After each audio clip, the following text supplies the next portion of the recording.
Pokémon Sword and Shield are games which have brought a stagnant series to a home console for the first time, and haven't really achieved anything else but maintaining the status quo. They are disappointing, as any advancements they make are a bit half-baked at best, or are quality of life improvements that you would kind of expect of a modern RPG in the biggest franchise in the world. They are extremely dated in comparison to other contemporary JRPGs like Dragon Quest XI on the very same system, and they're lacking in any real ambition to push the franchise forward, while not being polished enough to feel like the culmination of what the series was moving towards. So with all that in mind, why is it that despite everything, I really did enjoy my time with them quite a lot? Well, in many ways it's because they maintain the status quo. We have now reached the stage where all excuses are off the table. This isn't a handheld game anymore, and now it feels like the franchise exists only because of the nostalgia and legacy of the games that came before it. This isn't to say that Pokémon Sword and Shield are games with no high points or qualities of their own, but rather that most of the high points are generally the same kind of high points that the series has always had.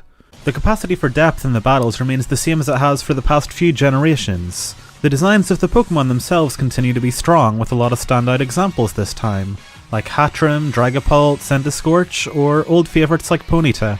The gimmick with the fossils is really cool as well.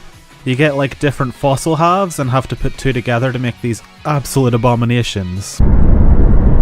The overall structure of the games remain basically unchanged from earlier generations as well. This is the same Pokémon that I always loved, but it's easy to see where the disappointment comes from, considering many were expecting a bigger jump in quality than we've seen. But as someone that thinks the series has been struggling to find its footing a bit since the jump to 3D, it's really not too surprising.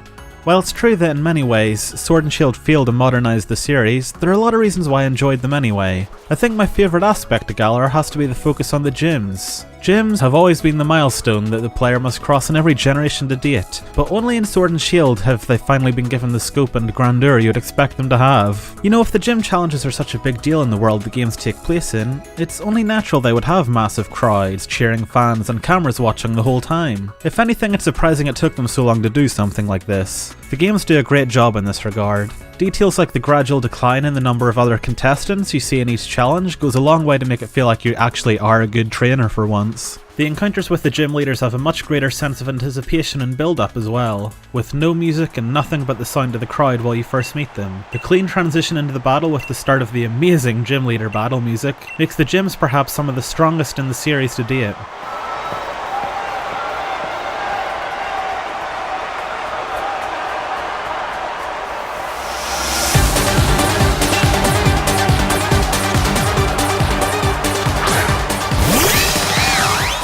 Speaking of the gym leader battle music, the fact that the song dynamically changes based on the stage of the battle you're in is a great touch. The music gets somewhat muffled if you're in a menu like the bag, the crowd start chanting on the last Pokemon or a Dynamax. It's all done really well. I'd say the music in general is what goes a long way in making me actually like these games. The climax of Sword and Shield is handled in a way which is embarrassingly bad. But when push came to shove, the final battle in the story mode against the legendary Pokemon was made so much better by the music, and actually pulled through to make one of the most exciting major conflicts in the series. And you know who else has an amazing battle theme? Hop. The second version of Hop's battle theme is one of my favourites in the entire series to date. I can't get enough of it. Needless to say, if you've played the game you may not be too hot on Hop. Hop at the start is your standard friendly and annoying rival who keeps interrupting you, but his relation to the champion and the relationship he has with that fact is what makes him one of the more engaging rivals in terms of his character. By the end of the game I felt so damn bad for beating this kid over and over again. I swear to God they did a great job with Hop overall. My biggest gripe with these games, and it's more of a conflict in my head than a gripe thinking about it, is the region itself. I love the idea of the Galar region. I live in the UK, and while not necessarily the part of the UK the region is explicitly based on, it does have that strange element of home to it. Postwick feels like the kind of place I've been before. Smaller things like the character saying mum, or calling a TV a telly, or the wellies by the doors are all things which really help sell Galar, but there's undeniably a lot of missed potential in the region. Why don't we have a mountain dungeon instead of taking a train straight through the mountain? Why are there no random caves along this hilly region? Why is the wild area nothing but a grassy plain?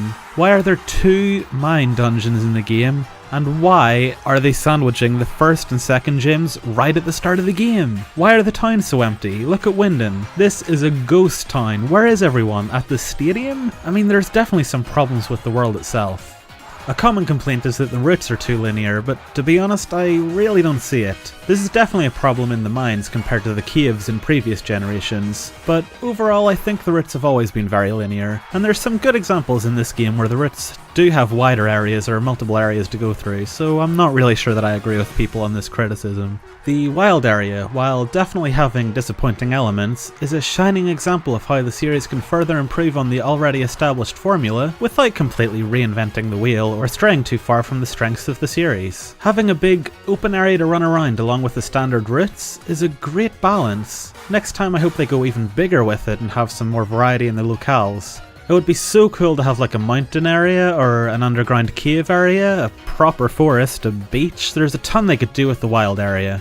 Even so, I think the raid system is a lot of fun when the online interface actually works. So I don't think it would be fair to say that Sword and Shield brought nothing to the table. To be honest guys, I don't know if I've done a very good job of explaining my thoughts on the game. I know this was pretty wishy-washy, but I did want to get some thoughts out there. Before the release, I was very negative on Sword and Shield. I wasn't one of those angry mob types yelling at Game Freak and saying, "The series is ruined forever," but I did empathise with the disappointment of not having all of my favourite monsters in the game, and the lacking presentation. The fact that I have come out of the other side feeling as positive as I do about Sword and Shield is really surprising to me. I had the exact opposite experience with X and Y, which I was super excited about, and now I don't really like them very much.